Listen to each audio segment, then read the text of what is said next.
Friends, इस video में हम क्लास सिक्स्थ साइंस का फोर्थ चैप्टर देखने वाले हैं जिसका टॉपिक है शॉर्टिंग मटेरियल्स इनटू ग्रुप्स। इसमें हम जनरली जो मटेरियल्स की ग्रुपिंग होती है कौन कौन से फैक्टर्स के बेसिस पे होती है, ठीक है, जैसे उनकी लस्चर हो गई, मतलब वो कैसे देखते हैं, उनकी फ्लूडिटी कैसी है, उन सब के बेसिस पे। तो फर्स्ट ऑफ ऑल फ्रेंड्स देखते हैं कि मटेरियल्स होते क्या हैं। तो anything which has wait and occupies space around us is called material. मतलब कोई भी ऐसी चीज़ जिसका वेट है और वो स्पेस को ऑक्यूपाई करती है वो सब मटेरियल्स हो जाते हैं। Example bag, shoes, chair, table, books, etc. और फ्रेंड्स अगर अपन बात करें, कुछ ऐसी चीज़ें भी होती हैं लाइक एयर। अब आप बोलोगे एयर तो कोई स्पेस ऑक्यूपाई नहीं करती, बट नहीं, वो स्पेस ऑक्यूपाई करती है, इसलिए एयर भी मटेरियल है। अगर हम एयर को कंप्रेस करेंगे तो वो लिक्विड की फॉर्म में बन जाएगी और अपन उसे सिलेंडर में भरते हैं तो वो स्पेस को ऑक्यूपाई करती है, तो इसलिए अब I hope you got it. तो फ्रेंड्स मटेरियल्स के कुछ कैरेक्टरिस्टिक्स होते हैं, जैसे कि उनकी कुछ डिफरेंट डिफरेंट प्रॉपर्टीज़ होती हैं। अगर अपन एक गिलास का एग्जांपल लें तो गिलास भी कुछ अलग अलग मटेरियल से मिलकर बनता है, जैसे गिलास हो गया, प्लास्टिक हो गया, स्टील हो गया। तो इन सब की अपनी अपनी प्रॉपर्टीज़ होती हैं। स्टील के गिलास को अगर आपने गिरा दिया तो वो नहीं टूटेगा। प्लास्टिक का भी जनरली नहीं टूटता है, बट कुछ कुछ टूट जाते हैं। लेकिन गिलास ग्लास का जो होता है, कांच का गिलास जो होता है, अगर आपने उसे गिरा दिया तो ऑब्वियसली वो बहुत सारे टुकड़ों में टूट जाएगा और आपकी बहुत पिटाई होगी। सिमिलरली कुछ मटेरियल्स होते हैं जैसे कि पानी, लिक्विड्स, अदर लिक्विड्स हो गए, जैसे बियर होती है, पानी होता है, मिल्क होता है, सबकी अलग अलग प्रॉपर्टीज़ होती हैं। We can not make tumbler from a piece of cloth and can not hold water. ठीक है, सबकी प्रॉपर्टी है अपनी अपनी। तो ऐसा नहीं है आपने कपड़े का गिलास बना लिया और पानी भर के जा रहे हैं, है ना। I hope you got it. तो हमें ऑब्जेक्ट्स को ग्रुपिंग करने की क्या ज़रूरत है, अपन ऐसे भी तो देख सकते हैं। नहीं फ्रेंड्स, ऐसा है, यहाँ तो सिर्फ एक गिलास की बात चल रही है, लेकिन बहुत सारे मटेरियल्स हैं दुनिया में जिनको स्टडी करना ज़रूरी होता है। लेकिन हर एक मटेरियल की स्टडी पॉसिबल नहीं है। जैसा ऐसा ज़रूरी नहीं है आप एक एक चीज़ को जाकर देखो कि ये कैसी चीज़ है, वो कैसी चीज़ है। तो अगर उनकी अपन ग्रुपिंग कर लेंगे तो उनकी कुछ कॉमन प्रॉपर्टीज़ होती हैं, वो सबकी अपन एक जगह याद रख सकते हैं। जैसे फ़ोल्डर्स नहीं होते, अपन अपनी फाइल्स को स्टोर करने के लिए फ़ोल्डर्स बनाते हैं, तो उसी टाइप से जो ग्रुपिंग होती है वो काम करती है, ठीक है। तो कुछ मटेरियल्स होते हैं जो अपीयरेंस के बेसिस पे होते हैं, जैसे कि वो कैसे दिखेंगे, शाइनी हैं या डल हैं। तो जो जनरली मेटल्स होते हैं, मेटल्स लाइक गोल्ड हो गया, सिल्वर हो गया, स्टील हो गया, ये सब शाइन करते हैं।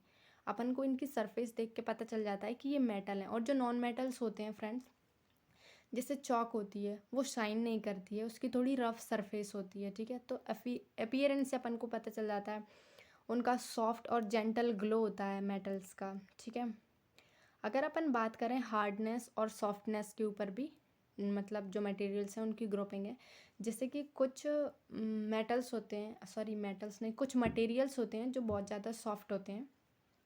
लाइक अगर अपन बात करें कॉटन की, ठीक है, कॉटन हो गया, और कपूर, मतलब जब वो, सॉरी कपूर नहीं, सॉरी एशेस वगैरह हो गई। एंड जो क्रीम होती है, क्रीम भी बहुत सॉफ्ट होती है। और फिर अगर अपन बात करते हैं, कुछ मटेरियल्स बहुत ज़्यादा हार्ड होते हैं, हार्ड लाइक जो डायमंड होता है, it is the hardest material in the earth, ठीक है, ऑन दी अर्थ, सॉरी। तो सॉफ्टनेस और हार्डनेस के बेसिस पे भी है कि कुछ इतने हार्ड होते हैं, कुछ बहुत सॉफ्ट होते हैं। जैसे अगर आपको किसी ने सॉफ्ट चीज़ से मारा, अगर आपको किसी ने कॉटन से मारा तो आपको लगेगी, और वहीं अगर आपको किसी ने ये डायमंड से मार दिया ना तो खून बहने लग जाएगा आपके, ठीक है। सिमिलरली उनकी सॉल्युबिलिटी एंड इनसॉल्युबिलिटी की, मतलब वो पानी में सॉल्युबल हो रहे हैं या नहीं हो रहे हैं, उसके ऊपर भी मटेरियल्स को डिवाइड किया गया है।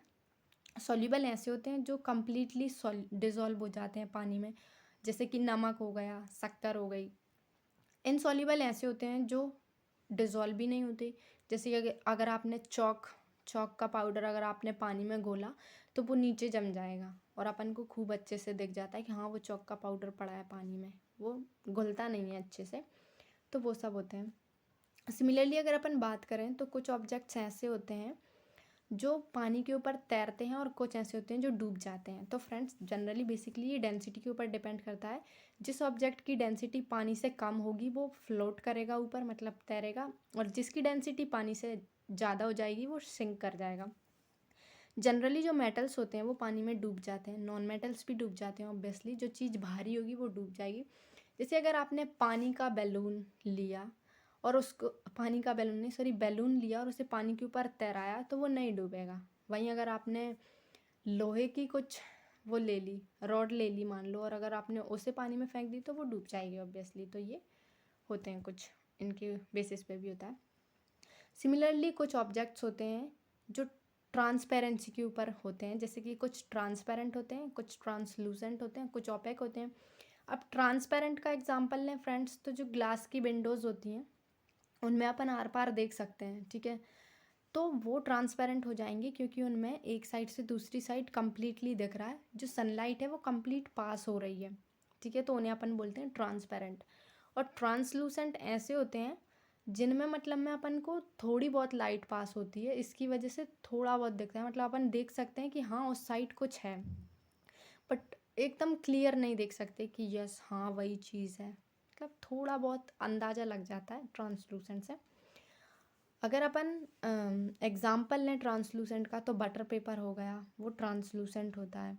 और ट्रांसपेरेंट की बात करें तो ग्लास, क्लीन वाटर होता है, और कुछ प्लास्टिक के भी मटेरियल्स होते हैं वो भी ट्रांसपेरेंट होते हैं। अगर ओपेक की बात करें तो ओपेक ऐसे सब्सटेंस होते हैं फ्रेंड्स जिनके आर पार कुछ नहीं दिखता। जैसे अपने घर की दीवारें होती हैं, वो एक टाइप की ओपेक मान क्या लो वो होती हैं, क्योंकि दीवार के आप दूसरी साइड नहीं देख सकते दीवार के, ठीक है। अगर ऐसा होता तो फिर विंडो ही नहीं लगवाया करते, दीवार से ही देख लेते, और फिर घर बनाने का कोई मतलब ही नहीं होता। तो लाइक जो अपना मिरर होता है, मिरर में भी जो मिरर होता है उसके आप दूसरी साइड नहीं देख पाते, अगर दूसरी साइड दिख जाता तो आपको आपकी शक्ल ही नहीं दिखती। तो ओपेक सब्सटेंस ऐसे होते हैं फ्रेंड्स जो सन की लाइट होती है ना उसे कम्प्लीटली रिफ्लेक्ट कर देते हैं, उन्हें ओपेक बोलते हैं, ठीक है। फॉर एग्जांपल मेटल्स होते हैं, कुछ वुड होती है, कार्डबोर्ड हो गया, ये सब ओपेक एग्जांपल होते हैं जिनके आर पार आप देख नहीं सकते।